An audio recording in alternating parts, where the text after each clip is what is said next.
በስመ አብ ወወልድ ወመንፈስ ቅዱስ አሐዱ አምላክ አሜን። ሁሉን የምትችል ጌታ አምላክ እግዚአብሔር የረድኤታችን አምላክ የቸርነት የምሕረት አምላክ የሕይወት አምላክ የፍቅር አምላክ ምስጋና ይገባሃል።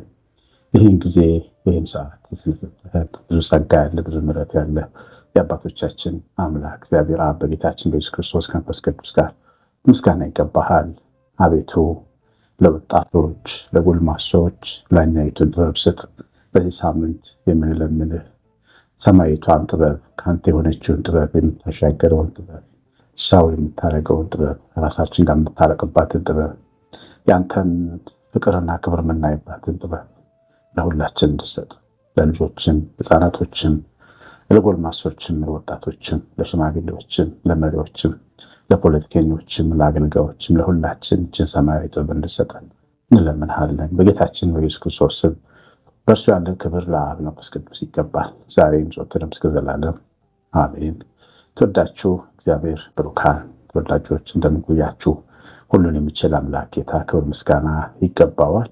እንግዲህ በዚህ ሱባኤያችን በየ7 ቀኑ በየአንዳንድ ሱባኤ የምንጸልያቸው የጸሎት ርዕሶች አሉ። በዚህኛው ሳምንት እግዚአብሔር ጥበብን ለትውልድ እንዲሰጥ፣ ትውልድ እንዳይራብ፣ ትውልድ እንዳይቸገር፣ ግራ እንዳይገባ፣ ራሱ እንዳይጥላ ሁላችንም የመንፈስ ብርሃን እንድናገኝ ጥበብን ነው የምንለምነው። ላይኛይቱን ጥበብ ነው የምንለምነው።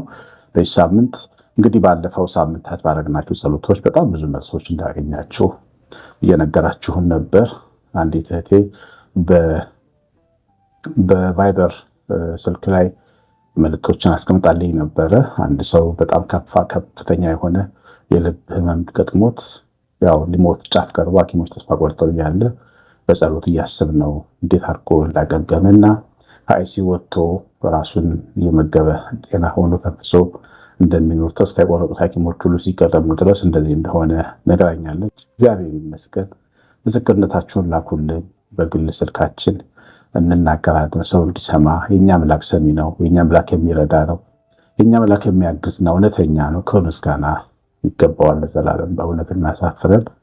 ዛሬ በሱ ስለመነካት ነው የምንማረው። የእግዚአብሔር ልጆች በእግዚአብሔር በአምላካችን መነካት ትፈልጋላችሁ? የእግዚአብሔር እጅ እንዲነካችሁ፣ እግዚአብሔር እሳት እንዲነካችሁ ትፈልጋላችሁ? እውነት ለመናገር በእግዚአብሔር ቤት ኖሮ በእግዚአብሔር ቤት ተምሮ በእግዚአብሔር ቤት አድጎ የእግዚአብሔርን ቃል አጥንቶ በቃልም በትምህርትም በወንጌልም በስብከትም በእግዚአብሔር ሳይነኩ መኖርን የመሰለ በጣም የሚያሳዝን ነገር የለም። ደግሞ በዛ መንገድ ውስጥ ደግሞ በሱ መነካት አንዴ ከተነኩ በኋላ ፈጽሞ ከዛ በኋላ በእግዚአብሔር ጋር መለየት እስኪያቅት ድረስ ፍቅር የሚይዘን በሱ እሳት ስንነካ፣ በሱ ፍቅር ስንነካ ለየት ያለ ስሜት ፍላጎት ለሱ ፍቅር እና ወደሱ መሳብ እንዲኖረን የሚያደርገን መንፈሳዊ ኃይል ስንቶቻችሁ እንደምትረዱት፣ ስንቶቻችሁ እንደምታውቁት፣ ስንቶቻችን ደግሞ በዚህ ጉዳይ ላይ እንደምንጸልይ እንደምንፈልግ አላውቅም። ብዙ ጊዜ ወደ ቤተክርስቲያን የሚመጡ ሰዎች ቶሎ የሚነኩ አሉ። በተለይ ዓለም ላይ አመፀኞች ሆነው ኃጢአተኞች ሆነው እኔ ያሳለፍኩት አይነት መንገድ አሳልፈው የመጡ ሰዎች እግዚአብሔር ምሕረት እግዚአብሔር ፍቅርና ይቅርታ ሲነኩ በደንብ ነው የሚነኩት። ኃይለኞች የማይታሰሩ ይታሰራሉ። አሳ ታውቃላችሁ፣ ልጭ የሚል ነው፣ በቀላሉ የማይያዝ ነው። በእጅ መረብ ነው የሚለው። በፍቅሩ መረብ ተጠምደው ከባህሩ የወጡ ሰዎች በቀላሉ ከአምላካቸው ፍቅር አይለያዩ እና በሱ የሚነኩ በጣም ቶሎ የሚነኩ ሰዎች አሉ። ደግሞ እንደግን በጣም ቤተክርስቲያን ውስጥ ከርመው ደግሞ ፈጽሞ በእግዚአብሔር ፍቅር ያልተነኩ ውጭ የቆሙ ሰዎች ደግሞ አሉ በመንፈሳቸው።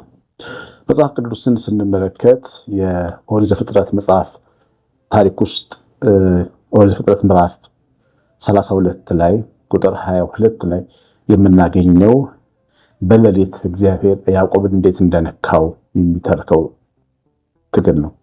በዛች ሌሊት ተነሳ፣ 2 ሚስቶችን 2 ቁባቶችን 11 ልጆችን ይዞ የያቦቅን ወንዝ ተሻገረ። ወሰዳቸው፣ ወንዙንም አሻገራቸው፣ ገንዘቡን ሁሉ አሻገረ። ያዕቆብ ግን ለብቻው ቀረ። አንድም ሰው እስኪነጋ ድረስ ታገለው ነበር። እንዳላሸነፈውም ባየ ጊዜ የጭኑን ሹሉዳ ያዘው። ያዕቆብ የጭኑን ሹሉዳ ሲታገለው ደነዘዘ። እንዲህም አለው፣ ሊነጋህ ቀዷልና ልቀቀኝ። እርሱም ካልባረከኝ አልለቅህም አለው። እንዲህም አለው፣ ስምህ ማን ነው? እርሱም ያዕቆብ ነኝ አለው። ከእንግዲህ ወዲህ ስምህ እስራኤል ይባል እንጂ ያዕቆብ አይባል፣ ከእግዚአብሔርና ከሰው ጋር ታግለህ በርትተሃልና። ያዕቆብም ስምህን ንገረኝ ብሎ ጠየቀው። እርሱም ስሜን ለምን ትጠይቀኛለህ? ድንቅ ነውና አለው። በዚያም ስፍራ ባረከው። ያዕቆብም እግዚአብሔር ፊት ለፊት አየሁት፣ ሰውነቴም ዳነች ሲል የዛን ቦታ ስም ጵኒኤል ወይም እግዚአብሔር ብሎ ጠራው ይላል። እንግዲህ እንደምትሰሙት ነው። ይሄ ሰው እግዚአብሔርን በመፈለግ በጣም የተመሰከረለት ሰው ነው። ያዕቆብ ከወንድሙ ጋር ያታገለው እግዚአብሔርን የመፈለግ በእግዚአብሔር የመባረክ ስሜቱ ነው። ስሜት ብቻ ነበረው፣ በትክክል መነካት አልነበረውም። ይኸውላችሁ ሁለት አይነት ክርስቲያኖች አሉ። ለእግዚአብሔር ጥሩ ስሜት ያላቸው ክርስቲያኖች አሉ። በትክክል በእግዚአብሔር ቀስት የተወጉ ደግሞ ክርስቲያኖች አሉ።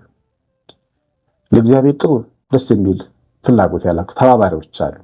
ቤቱ ሲሰራ ይሰራሉ፣ ጉባኤ ሲደረግ ይመጣሉ፣ ሲዘመር ይዘምራሉ፣ ሲገባ ሲወጣ። ግን የተለየ ከዚህ ዓለም ሰዎች የተለየ መንፈስ ውስጣቸው አያገኙም።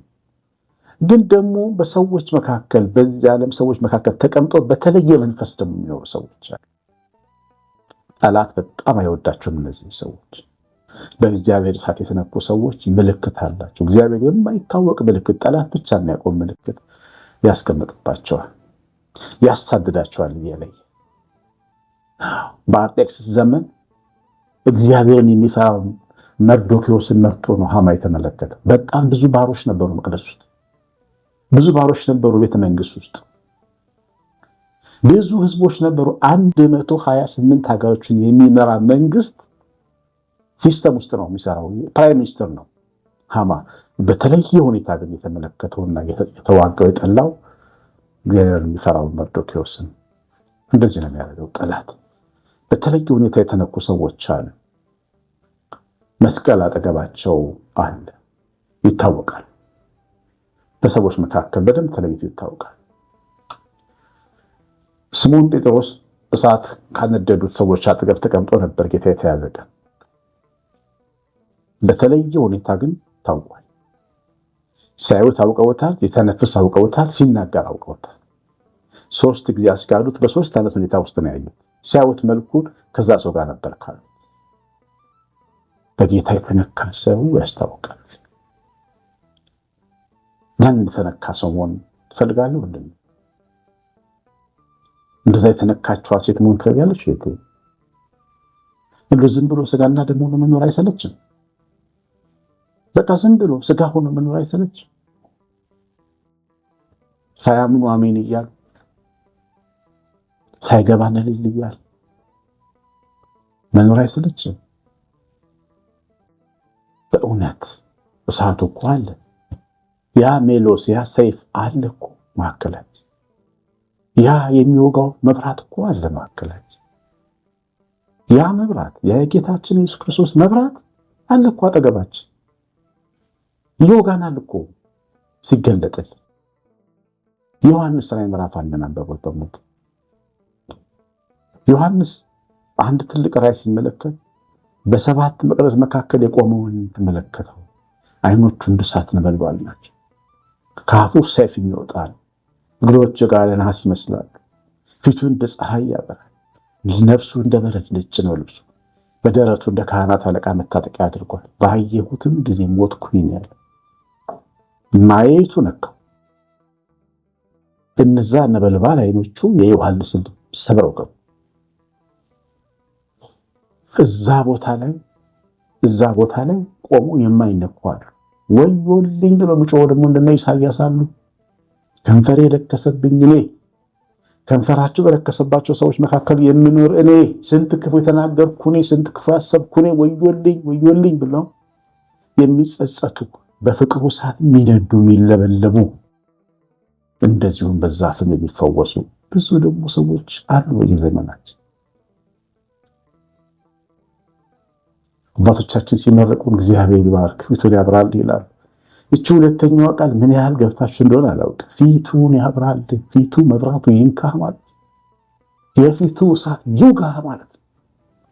ልብህን ያገኘው ውስጥህን ለመንፈስሽን የውስጥሽን ዓለም ያገኘው ያ ደመና ያ ቅድስተ ቅዱሳን ልብሽ ውስጠኛው ክፍል ይግባ ማለት ነው። ገብቷል ወይ እህቴ? ገብቷል ወይ ወንድሜ? ውጭ ላይ ቆምከው ውስጥ ነህ? ያንተ ጌታ ውጭ ነው የቆመው? ውስጥ ነው ያለው? ነፍስ ውስጥ ገብቷል? በደም ስር ውስጥ አለ? በውስጠኛው ሰውነት ውስጥ አለ? ማንም በማይቀመጥበት ወንበር ላይ ተቀምጧል? ማንስ ወንበር ላይ? ባልሽ ነው? ሚስትህ ናት? ልታፈቅራት ልታፈቅሪው ነው? ልትወጂው ነገር ነው ያለው? ማን ነው ያለው እዛ ወንበር ላይ? ለማተነጠፈ ያ ወንበር ማተቀመጠበት ይሆን? እኛ ሰዎች የእግዚአብሔር ልጆች ልዩ ቦታ አለን በውስጣችን። ማንም ሊቀመጥበት የማይገባ ልዩ ቦታ ካልተቀመጠበት ንጉሱ ውስጣችን ባዶ እንደሆነ የሚሰማን የሚያደርገን እሱ ልዩ ቦታ መቀመጥ አለበት። ጌታ እዛ ቦታ ላይ መኳንንት ደጆቻችሁን መክፈት አለባችሁ። የኔም ባሪያው አገልጋዩ ልጁ ደጅ መክፈት አለበት፣ መግባት አለበት፣ እዛ ውስጥ መቀመጥ አለበት። እንደተነካ ሰው መቀደስ፣ ማስቀደስ፣ መዘመር፣ ማምለክ እግዚአብሔር እንደነካው ያዕቆብ እንዳለው ሰውነቴ ድና ቀረች። አንዴ ከነካን ወደ ኋላ መመለስ የለም። ይገርማችሁ በቃ እስከ ሽበት ወደ እግዚአብሔር እሳት ያስጨክናል። ቅዳሴ ማርያም ላይ ሰምታችኋል። አብ ወልድ መንፈስ ቅዱስ ያስጨክናሉ። ያስጨክናል አንዴ ከነካን በቃ ወደፊት ብቻ ነው የምንሄደው፣ ወደ ኋላ ነው። በፍጹም ደስ አይለንም ወደ ኋላ ማየት። የትናንትና ህይወታችን በፍጹም አይጓጓም፣ ፊት ለፊታችንም አይመጣም። ሁልጊዜ ፍቅሩ መስቀሉ ፊት ለፊታችን፣ ያ አሸናፊ ብርሃን ጨለማውን የሻረ ፊት ለፊታችን ይመጣል። በዛ መነካት ተነክታችኋል ወይ? ያ መነካት ነክቷችኋል ወይ? ደርሳችኋል እዛ ሰዓት ጋር? ፍሙ ልባችሁ ውስጥ ወድቋል ወይ? እግዚአብሔር ልጆች ምን አይነቶች ነን? ውስጣችን ምን አይነት ይሆን? ከነጭ ልብሳችን ጀርባ ያለው ልባችን ምን አይነት ይሆን? ከማህተማችን ጀርባ ያለው የውስጥ ነፍሳችን ምን አይነት ይሆን? በእውነት ምን አይነት ይሆን? የኛ አባቶች የሆኑበት ኃይል ነው እሱ። ትልልቅ ቅዱሳን የሆኑበት ኃይል ነው። ሰዎች ነበሩ እንደ ሰው፣ ከሰው ተለይተው ቅዱሳን የትውልድ አበው የሆኑበት ኃይል ነው እሱ። የኛ እናቶች ብሩክት ቅዱሳን አንስት የተባሉት የተባረኩ እናቶች የሆኑበት መለኮታዊ ምስጢር ነው ያ መነካት ከሰው ይለያል።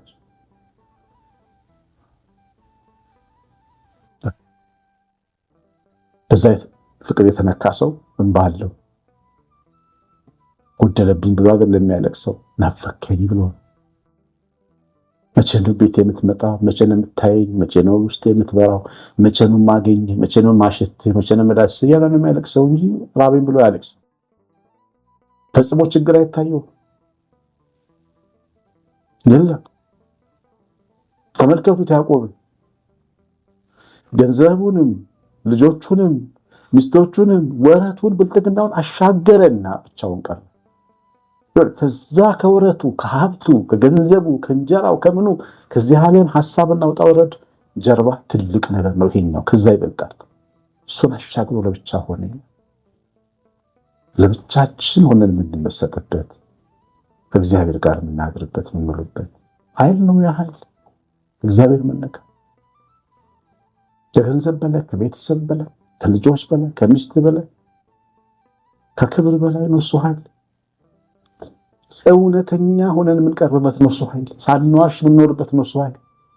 የእውነት ኑሮ የምንኖርበት፣ የእውነት ኃጢአተኛ ወይም የእውነት ጻድቅ የምንሆንበት የማናስመስልበት ነው እሱ ኃይል።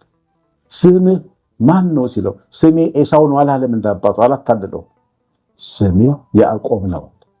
ሊዋሸው የማይችልበት ቦታ ላይ ነው ያለው። የእውነት መነካት የተነካ እንደዚህ ነው ያውሽ። እሱን ማን እንደሆነ ያውቅ። በዚህ ፍቅርና እሳት መነካት የሚፈልጉ ሰዎች ንካኝ ማለት አለ። እንደ ያዕቆብ ለብቻችን የምንሆንበት ሰዓት፣ የጸሎት ሰዓት ይዘን ፕሮግራም ይዘን ለብቻችን የምንጸልይበት ሰዓት፣ ወደ እኔና ወደ ልቤ ግባ ስትገባ ይሰማኝ የምንልበት ሰዓት ያስፈልገናል። ጸሎት ይዘን ልንጸልይበት የሚገባ ነው።